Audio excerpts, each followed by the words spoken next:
Alors au départ, il s'agissait de célébrer les 10 ans du Fresnoy à Paris, après les avoir célébrés ces 10 ans dans le Nord, dans différentes villes du Nord, en dehors du Fresnoy lui-même. On les avait célébrés à Lille, à Valenciennes, à Béthune, à Lens, à Tourcoing. Et donc voilà, j'ai demandé aux personnes qui me suggéraient de faire cette célébration à Paris où. On m'a dit au Grand Palais, ce qui me semblait à première vue absolument une folie.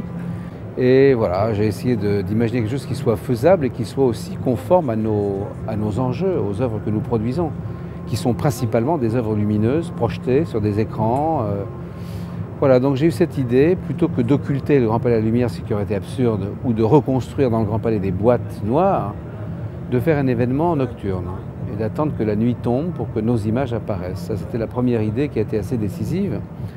La deuxième a été de renoncer à toute scénographie lourde, à toute construction en bois, avec des tapis, des éclairages et tout ça, et de tout baser sur des projections aussi immatérielles que possible, sur des écrans suspendus, légers, au sol, sur les murs, sur la verrière.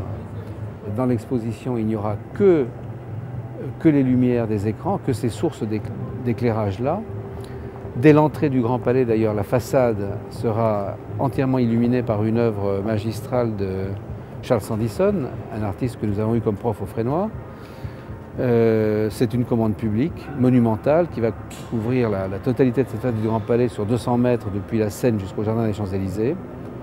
Et ensuite, après cette première approche, je dirais, le public est invité à pénétrer dans une sorte de palais des illusions, de kaléidoscope géant, avec une multitude d'images.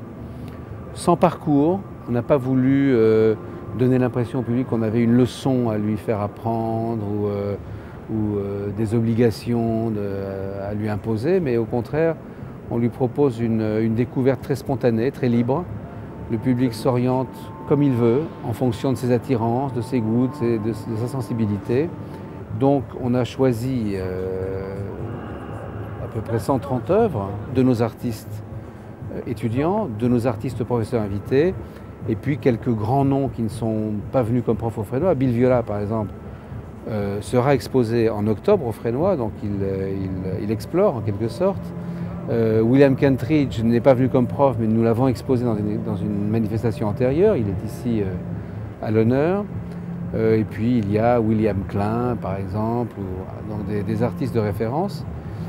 Voilà. Les critères, ça a été principalement de choisir des œuvres assez brèves, peu narratives, c'est-à-dire pas d'histoire à suivre dans des durées longues, avec des dialogues. Donc on a favorisé des œuvres qui vont en gros de 30 secondes à une dizaine de minutes, principalement basées sur des images et des sons aussi étonnants, fascinants, émouvants que possible. Et puis évidemment ce sera complété quand même par 2 week-ends de programmation d'œuvres alors cinématographiques, c'est-à-dire qui nécessitent le dispositif historique de la salle obscure avec des sièges pour s'asseoir et regarder des films plus longs. L'origine du Grand Palais, c'est l'exposition universelle de 1900, 5 ans après l'invention du cinéma. Donc on peut imaginer qu'à cette époque, le Grand Palais était entièrement dédié à la modernité, aux inventions, aux nouveautés.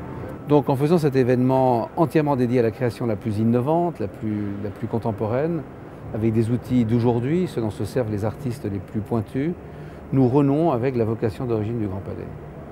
Ce qui se passe quand même, c'est qu'en dépit de ce recours à des technologies sophistiquées, les artistes d'aujourd'hui parlent de sujets de toujours et qu'on retrouvera des thèmes comme le corps, le visage, la ville, le paysage naturel, le rêve, le mystère, l'imaginaire.